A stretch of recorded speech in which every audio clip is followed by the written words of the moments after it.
হয়ে যায় তাকে 1 মাসের মধ্যে ফাঁসি বা ক্যাপিটাল পানিশমেন্টের মতন পানিশমেন্ট দিতে হবে। ইন্ডিয়াতে যখনই কোনো হরিফিক রেপ কেস ঘটে, যেমন রিসেন্টলি বারুইপুরের, আমাদের ফার্স্ট রিয়াকশন হয় ফাঁসি দিয়ে দাও বা এনকাউন্টার করে দাও। এরকম আউটরেজ বা রাগ হওয়াটা একদম ন্যাচারাল মনে হতে পারে, কিন্তু এক্সপার্টসরা আর ক্রিমিনোলজিস্টরা বলেছে যে শুধুমাত্র ডেথ পেনাল্টির মতো হার্শ পানিশমেন্ট দিয়ে রেপ কমানোটা প্র্যাকটিক্যালি ইম্পসিবল। এখন প্রশ্ন হচ্ছে কেন? ক্রিমিনোলজিতে একটা সিম্পল কনসেপ্ট আছে যাকে বলে ডিটারেন্স থিওরি। কোনো ক্রিমিনাল ক্রাইম করার আগে এটা ভাবে না ধরা পড়লে আমার ফাঁসি হবে, তারা হয়তো ভাবে আমি তো ধরাই পড়বো না। তাই পানিশমেন্ট কত কঠিন বা সিভিয়ার তার থেকে অনেক বেশি ইম্পর্টেন্ট হলো পানিশমেন্টের সার্টেনিটি বা শাস্তি হওয়ার প্রবাবিলিটি। যদি একজন ক্রিমিনাল জানে যে পুলিশ তাকে ধরবেই আর জেল হবেই, তাহলে ক্রাইম সিগনিফিকেন্টলি কমে যাবে। এবার আসি ইন্ডিয়ান জাস্টিস সিস্টেমের রিয়েলিটিতে।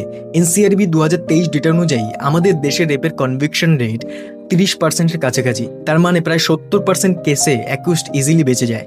কোর্টে লক্ষ লক্ষ কেস পেন্ডিং পড়ে আছে। এমনকি ফাস্ট ট্র্যাক কোর্টগুলোতেও একটা ট্রায়াল শেষ হতে অ্যাভারেজ বছরের পর বছর লেগে যায়। এইরকম স্লো সিস্টেমে ডেথ পেনাল্টি অ্যানাউন্স করে কী লাভ যদি কনভিকশন রেটটাই ঠিকঠাক না হয়?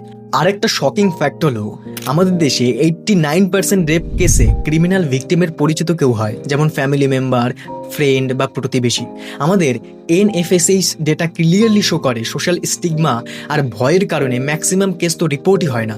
Justice Verma committee point out করেছিল যে রেপের শাস্তি যদি ডেথ পেনাল্টি হয় তাহলে ক্রিমিনালদের মেইন মোটিভ হবে ভিকটিমকে মেরে ফেলা, যাতে কোনো উইটনেস না বাঁচে।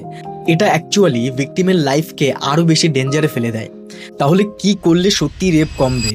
এক্সপার্টরা বলেছে যে আমাদের দরকার better policing, rapid forensic investigation আর অনেক বেশি ফাস্টার ট্রায়ালস। কিন্তু সব থেকে ইম্পর্টেন্ট হলো সিস্টেমেটিক চেঞ্জ। স্কুল লেভেল থেকে বয়েজদের প্রপার এডুকেশন দেওয়া, সোসাইটির টক্সিক পেট্রিয়ার্কাল নর্মসগুলো ভাঙা, আর এটা নিশ্চিত করা যে কোনো ক্রিমিনাল যাতে সিস্টেমকে বাইপাস করতে না পারে। পাবলিক হ্যাঙ্গিং বা এনকাউন্টারকে ইনস্ট্যান্ট জাস্টিস বলে মনে হতে পারে, কিন্তু রিয়েল জাস্টিসের জন্য এমন একটা সিস্টেম দরকার যেটা অ্যাকচুয়ালি এভরি সিঙ্গেল ডে কাজ করে। ভিডিওটা শেয়ার করো, কারণ অ্যাওয়ারনেস হলো ফার্স্ট স্টেপ। তোমার কি মনে হয়? কমেন্টে বলো।